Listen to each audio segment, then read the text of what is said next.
बिस्मिल्लाहिर्रहमानिर्रहीम, अस्सलाम वालेकुम। Welcome back to our channel cricket RTJ. Pakistani team और बोर्ड के दरमियान तनाव ख़त्म हो चुका है। सेंट्रल कॉन्ट्रैक्ट जो 1 जुलाई 2023 को रीन्यू होने थे, उसके बाद वो 3 माह गुजर गए।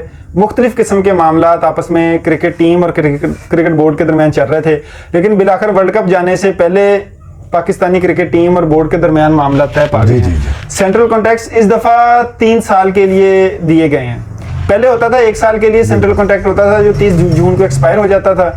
और जो इस दफ़ा सेंट्रल कॉन्ट्रैक्ट में तखीर हुई है, उसकी ये वजह थी कि पाकिस्तानी क्रिकेट टीम के जो खिलाड़ी थे, उन्होंने ये मुतालबा किया था कि जो आईसीसी की तरफ से रेवेन्यू हमें मिलता है, हमारे बोर्ड को मिलता है, उसमें से हमें हिस्सा दिया जाए। इसी वजह से आपने देखा होगा कि बहुत ज्यादा इंक्रीमेंट मिले हैं मैच फीसिस में भी, बिल्कुल और सैलरीज में भी।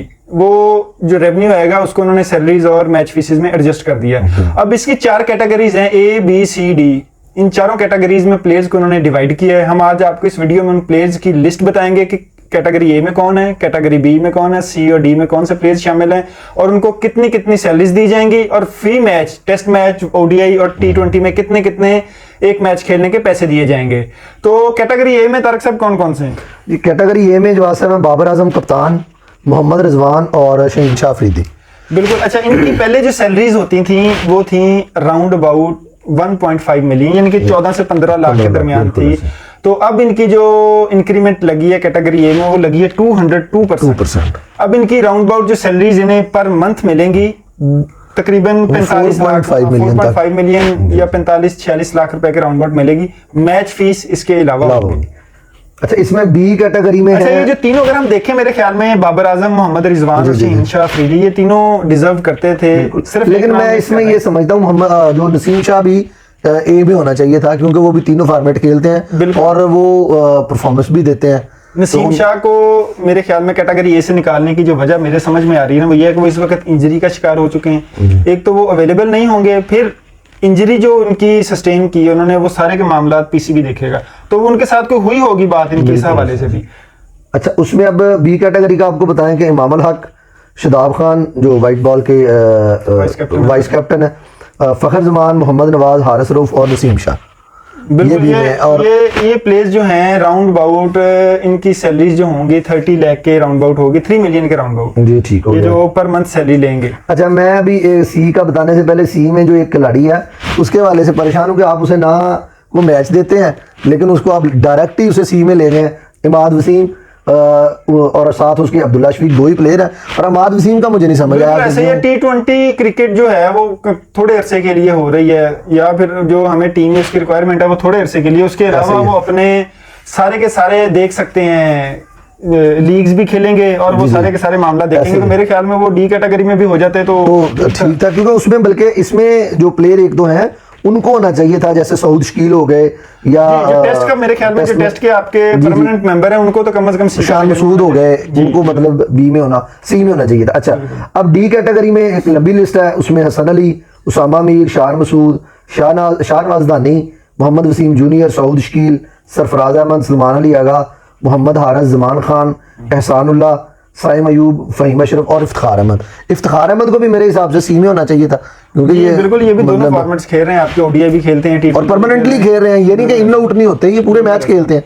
बिल्कुल। ऐसे इसमें एक नाम और भी मिसिंग है, अबरार अहमद और नुमान अली, वो दोनों टेस्ट खेलते हैं। मेरे देखने में अबरार अहमद को तो शायद ये मुस्तकबिल करीब में इंक्लूड कर लें कि ड्यूरिंग ईयर भी इसे कॉन्ट्रैक्ट दे सकते हैं। लेकिन जो नुमान अली है ना, मेरे ख्याल में नुमान अली की क्रिकेट अब खत्म हो चुकी है। इन्होंने ये श्रीलंका सीरीज से पहले सोच लिया होगा, या श्रीलंका सीरीज, हालांकि उनकी आखिरी इनिंग में 7 आउट हैं, ऐसे ही है, आखिरी इनिंग में 7 आउट है, पाकिस्तान श्रीलंका से वो मैच जीता भी था, लेकिन मेरे ख्याल में उन्होंने उनसे मूव ऑन करने का सोच लिया। ये आइंदा आने वाली सीरीज में पता चलेगा।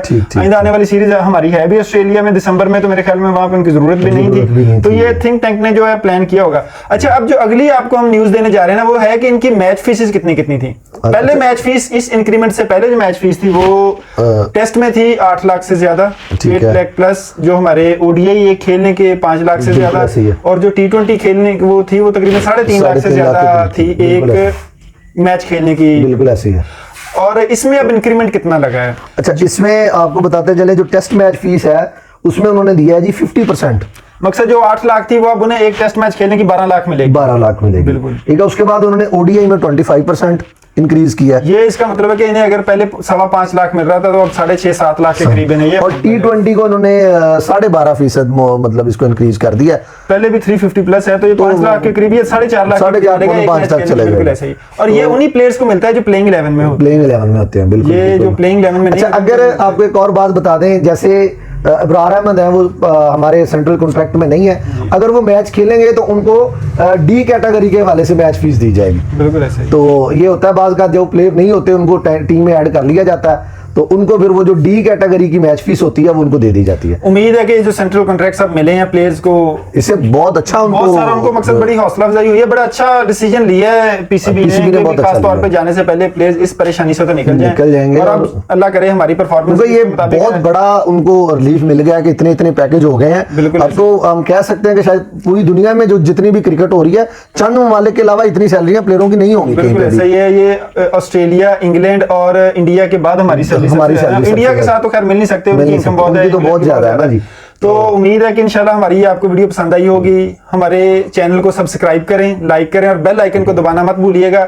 वर्ल्ड कप की सारी वीडियोस लेके हम आएंगे, मैच से पहले, मैच के बाद। हमारे कैमरामैन राना रजा के साथ हमें इजाजत दीजिए। Thank you very much. Allah Hafiz.